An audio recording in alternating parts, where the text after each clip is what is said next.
Joe Biden won the election more than 2 months ago. So why is it actually taking America so long to put him in charge? I don't know. America like to have a smooth transition between presidents. Remember, it's not just one person that's changing, it's a whole team of people being replaced. The big ceremony taking place on the 20th of January is called an inauguration. The main event is held on the large balcony of the Capitol building. Normally, this building is the place where all the American politicians debate important issues.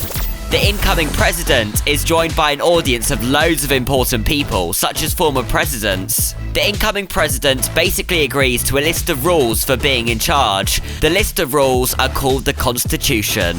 Once the incoming president has agreed to these rules, they make a speech about what they want to do throughout their 4 years of power. Ask not what your country can do for you. Ask what you can do for your country. Together, we will make America great again. After that, they parade through the city of Washington, where the American public mark this momentous day in history.